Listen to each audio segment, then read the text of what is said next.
লীগ খুশি সোনার বাংলা, আওয়ামী লীগের সব বাড়ি ঘরে হামলা, নেতা কর্মী যত ছিল সবার নামে মামলা, এলোমেলো রইয়া গেল আমার সোনার বাংলা, এলোমেলো রইয়া গেল আমার সোনার বাংলা। বলতে আওয়ামী লীগ আর কি ধ্বংস হয়ে যাবে, আওয়ামী লীগ ভেসে আসেনি। আওয়ামী লীগ কারো পরগাছা না, আওয়ামী লীগের শিকড় অনেক বেশি শক্তিশালী। এই মাটি মানুষের জন্য আওয়ামী লীগ সৃষ্টি, ছাত্রলীগ লাশ পেল, সরকার পড়ে যাবে এই থিওরিতে। এনসিপি ন্যাশনাল চিটার পার্টি বলে কেউ, ক্রিমিনাল পার্টি বলে, ক্রিমিনাল পার্টি বলে, ন্যাশনাল ক্রিমিনাল বলে। আমি এটা বলতে চাই না, তবে আমি এটাকে বলি ন্যাশনাল চিন্ডেড পার্টি। দর্শক, ইতিমধ্যে আপনারা দেখেছেন আওয়ামী লীগ এবং ছাত্রলীগের কিছু নেতাকর্মী তারা কিন্তু বিএনপির একটি অফিসে হামলা করেছে এবং সেখানে বিএনপির অফিসটি কিন্তু ভেঙে দিয়েছে। ইতিমধ্যে আপনারা দেখেছেন সেখানে কিন্তু পুলিশও এসেছে। পুলিশ এসে কাদেরকে গ্রেপ্তার করবে। ইতিমধ্যে আপনারা দেখেছেন সেখানে আওয়ামী লীগ এবং বিএনপি তারা কিন্তু সংঘর্ষ জড়িয়ে পড়েছে, পুলিশ কিন্তু তারা আড়ালে দাঁড়িয়ে পড়েছে। ইতিমধ্যে আপনারা দেখেছেন আওয়ামী লীগ এবং বিএনপির যে সংঘর্ষ, সেই সংঘর্ষকে নিয়ে কিন্তু সাবেক বাংলাদেশের প্রধানমন্ত্রী শেখ হাসিনা তিনি কিন্তু একটি ফোনে সাক্ষাৎকার দিয়েছেন। সেই বিষয়ে আজকের ভিডিওটি সাজানো হয়েছে। তার পাশাপাশি আপনাদেরকে দেখাবো যে এই সময়ে আওয়ামী লীগকে নিয়ে একটি সুন্দর একটি গান পরিবেশন করছেন বাংলাদেশের বর্তমান পরিস্থিতি নিয়ে। দর্শক, সব মিলিয়ে আজকের এই ভিডিওটি খুবই গুরুত্বপূর্ণ, তাই ভিডিওটি 1 সেকেন্ডও না টেনে শেষ পর্যন্তই দেখলে আশা করি বুঝতে পারবেন। তো চলুন দর্শক, বিস্তারিত ভিডিও স্ক্রিনে দেখে আসি।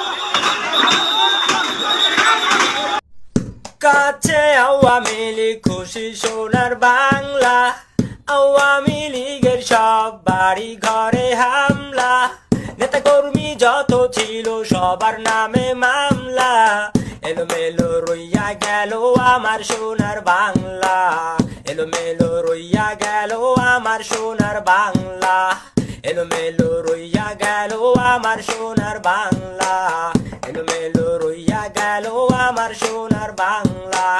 কাছে আওয়ামী লীগ খুশি সোনার বাংলা, আওয়ামী লীগের সব বাড়ি ঘরে হামলা, নেতা কর্মী যত ছিল সবার নামে মামলা, এলোমেলো রইয়া গেল আমার সোনার বাংলা, এলোমেলো রইয়া গেল আমার সোনার বাংলা, এলোমেলো রইয়া গেল আমার সোনার বাংলা। বলতে আওয়ামী লীগ আর কি ধ্বংস হয়ে যাবে, আওয়ামী লীগ ভেসে আসেনি। আওয়ামী লীগ কারো পরগাছা না, আওয়ামী লীগের শিকড় অনেক বেশি শক্তিশালী। এই মাটি মানুষের জন্য আওয়ামী লীগ সৃষ্টি, ছাত্রলীগ লাশ পেল, সরকার পড়ে যাবে এই থিওরিতে। এই হত্যাকাণ্ড আমরা ঘটাইনি, খুনি ইনুসের বিচার করতে হবে। আমাদের হাজার হাজার মানুষ হত্যা করেছে, পুলিশ হত্যা করেছে, তার বিচার একদিন ইনশাল্লাহ হবে। তারা এই যে আবু সাইদ, মুগ্ধ থেকে শুরু করে যে কটা হত্যাকাণ্ড, আমি তো বলবো প্রত্যেকটা হত্যাকাণ্ড ইনুসের এই বাহিনীর করা, তার সন্ত্রাসী বাহিনীরা করেছে, লাশ পেল, সরকার পড়ে যাবে এই থিওরিতে। এই হত্যাকাণ্ড আমরা ঘটাইনি। যখন এই হত্যা হয়েছে আমি জুডিশিয়াল ইনকোয়ারি কমিশন করে দিয়েছি, কমিশন কাজ শুরু করেছিল, সেই কমিশনকে কাজ করতে দেয়নি। এখন আমি বলবো ওই কবর থেকে লাশ তোলা হোক, বিদেশে এক্সপার্ট এনে ফরেন্সিক করা হোক, সত্যটা বেরোয় যাবে এই হত্যাকাণ্ডগুলি তারা কে ঘটিয়েছে। প্রত্যেকটা হত্যাকাণ্ডের দায় দায়িত্ব ইনুসকে দিতে হবে। যত ছাত্র হত্যা যা করবে, আমাদের মামলা তো দিয়ে যাচ্ছে। আমার তো 350 প্রায় 350 মতন আমার বিরুদ্ধে মামলা, আর অগণিত নেতা কর্মী সবার বিরুদ্ধে মামলা, এমনকি আমাদের ছেলে মেয়ে রেহানার বাচ্চারা কাউকে বাদ দিচ্ছে না, সবার বিরুদ্ধে মামলা দিয়ে যাচ্ছে। আর নিজের মামলা সব তুলে নিয়েছে। 8 মাসে ইনুস যা কামাই করে নিল আর যত ব্যবসা বাণিজ্য নিয়ে এলো, আর তার থাকার দরকার আছে বলে আমরা মনে করি না। এখন সে যত তাড়াতাড়ি যায়, বাংলাদেশের মানুষ হাত ছেড়ে বাঁচে, রেহাই পায়, বাংলাদেশের মানুষের শান্তি ফিরে আসে। তারা বলছে আওয়ামী লীগ আর কি ধ্বংস হয়ে যাবে, আওয়ামী লীগ ভেসে আসেনি। আওয়ামী লীগ কারো পরগাছা না, আওয়ামী লীগের শিকড় অনেক বেশি শক্তিশালী। এই মাটি মানুষের জন্য আওয়ামী লীগ সৃষ্টি, ছাত্রলীগ সেই 48 সালে ভাষা আন্দোলন থেকে যার সৃষ্টি, আর আওয়ামী লীগ 49 সালে এই দেশের স্বাধীনতা অর্জন থেকে শুরু করে অর্থনৈতিক উন্নয়ন, আজকে আমরা যে উন্নয়নশীল দেশের মর্যাদা পেয়েছি, এটা কিন্তু আওয়ামী লীগের আমলেই হয়েছে। কাজে আওয়ামী লীগ দেশের মানুষের জন্যই কাজ করেছে। কাজে আওয়ামী লীগকে এত এক মেরে ধরে শেষ করে দেবে, এটা হয় না। আওয়ামী লীগের যে যেখানে আছেন প্রত্যেকে এবং মুক্তিযোদ্ধারা সকলে যার যা কিছু আছে যেভাবে আছেন সেইভাবে সকলকে রুখে দাঁড়াতে হবে এবং এই একটা ফ্যাসিস্ট ক্ষমতার লোভী অর্থলোভী খুনি ইনুসের বিচার করতে হবে। আমাদের হাজার হাজার মানুষ হত্যা করেছে, পুলিশ হত্যা করেছে, তার বিচার একদিন ইনশাল্লাহ হবে। এবং যেভাবে নির্যাতন করে করে মেরেছে, যে নারী ধর্ষণ শিশু ধর্ষণ প্রতিদিন, কেউ কথা বলতে পারবে না, সমস্ত মিডিয়া তো তার কন্ট্রোলে, কেউ কথা বললেই পড়াবে, নয়তো জেলে দেবে, নয়তো মারবে। কি সুন্দর দেশ চালাচ্ছে, কেউ কথা বলতে পারবে না, কথা বলার স্বাধীনতা নাই, মত প্রকাশের স্বাধীনতা নাই, নিরাপদে চলার সুযোগ নেই, শান্তিতে ঘরে ঘুমাবার সুযোগ নেই। যখন তখন বাড়িতে ঢুকে চুরি ডাকাতি, যখন তখন মারা, রাস্তার মধ্যে হেঁটে গেল সেখানে।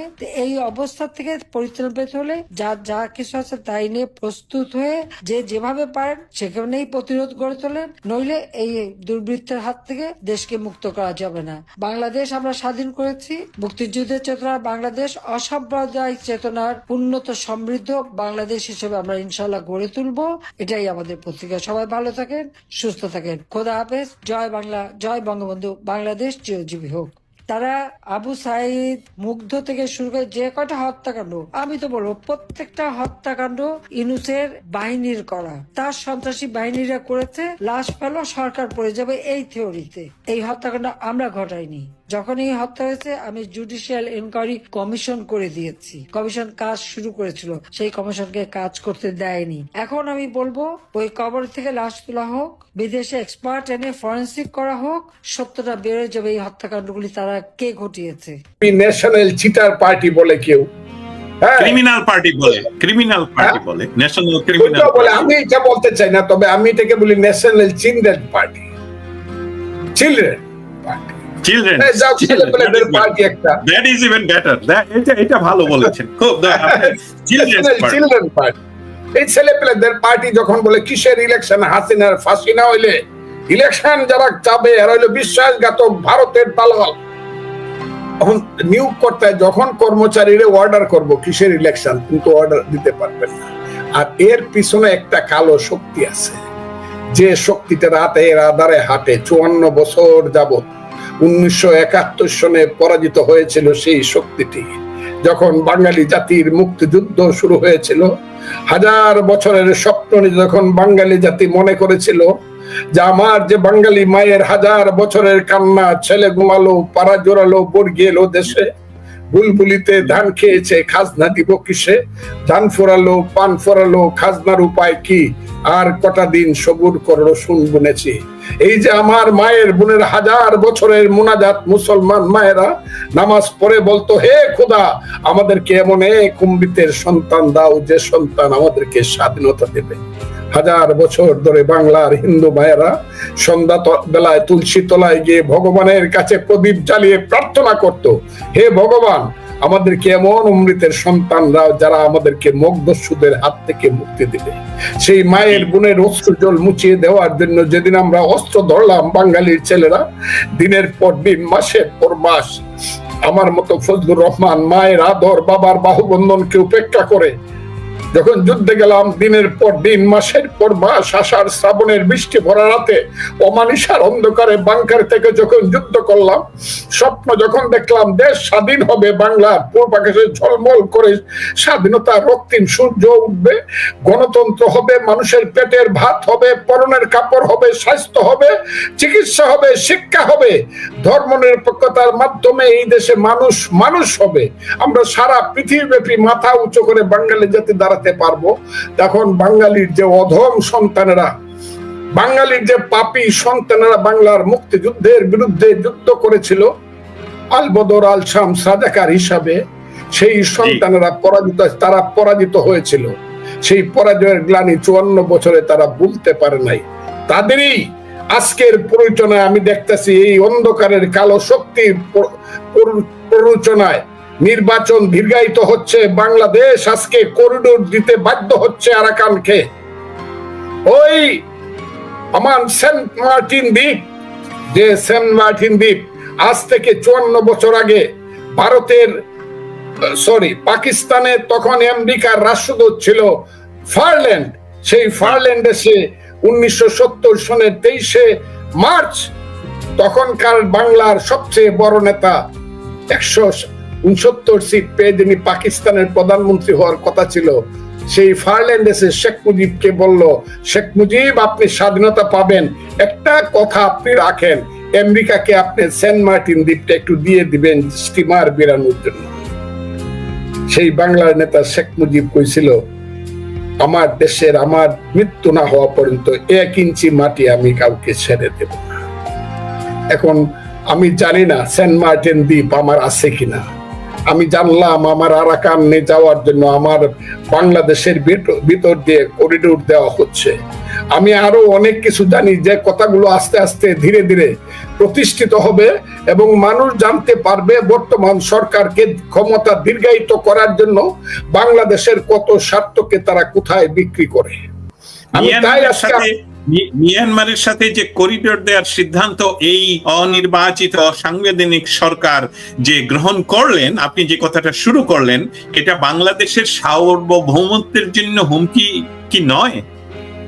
আমি তো বললাম রে ভাই, আমি তো বললাম ছেলে ঘুমালো, আবার কানতে হবে আপনাকে, মা বাপ আপনার ভবিষ্যৎ প্রজন্মকে, ছেলে ঘুমালো, পাড়া জোড়ালো, বর্গিয়ে এলো দেশে, আপনাকে আবার কানতে হবে। আমি তো বললাম কথাটা। আমি কত বলবো, একা কি এত কথা বলা যায়? কেউ কথা বলে না কেন? বাঙালি জাতির কেউ কথা বলে না কেন? কেন শেখ হাসিনা এমন একটা পরিবেশের সৃষ্টি করলো, যে পরিবেশে লাখ লাখ কোটি কোটি আওয়ামী লীগাররা বুবার ভূমিকা অবতীর্ণ হয়েছে? বুবা, এরা বুবা, এদের মুখ সেলাই করা, শুধু যান বাঁচানোর জন্য ভীত হয়ে ঘরে বসে থাকবে আর বাইরে পালায় যাবে। হলো কেন? আর কে কথা বলে না তো? আমার দল বিএনপি কিছু কথা বললে পরে জামাত, স্বাধীনতা বিরোধী শক্তি তাদের উপরে ঝাঁপায়া পড়ে। এই মির্জা ফখরুল ইসলাম আলমগীর, মির্জা আব্বাস, আমাদের সেই চট্টগ্রামের নেতা আমির খসরু মাহমুদ চৌধুরী, রিজভী, শামসুদ্দিন দুদু, সবাই যখন কথা বলে ঝাঁপায়া পড়ে। তাদের তো একটা চিন্তারে, একটা বড় দলের চিন্তারে, তারা তো বিএনপির হয়ে কথা বললে। আর আপনারা দেখেছেন আওয়ামী লীগ এবং বিএনপির যে সংঘর্ষ হয়েছে, সেই সংঘর্ষকে কেন্দ্র করে এখন কিন্তু বাংলাদেশে নতুন করে আলোচনা এবং সমালোচনা হইতেছে। গতকালকে আপনারা দেখেছেন আওয়ামী লীগকে নিষিদ্ধ করার দাবি উঠেছে। তবে কি নিষিদ্ধ হবে আওয়ামী লীগ? ইতিমধ্যে আপনারা দেখেছেন সাবেক প্রধানমন্ত্রী শেখ হাসিনা তিনি কিন্তু ফোন এবং সাক্ষাৎকারে যেটাই বলেন, তিনি কিন্তু স্পষ্টভাবে বলতেছেন যে বাংলার জমিনে ডক্টর ইউনূসের বিচার হবে এবং আওয়ামী লীগ খুব শীঘ্রই দেশে ফিরবেন। তো আজকের এই ভিডিওটি এ পর্যন্তই। দেখা হচ্ছে পরবর্তী ভিডিওতে। আসসালামু আলাইকুম।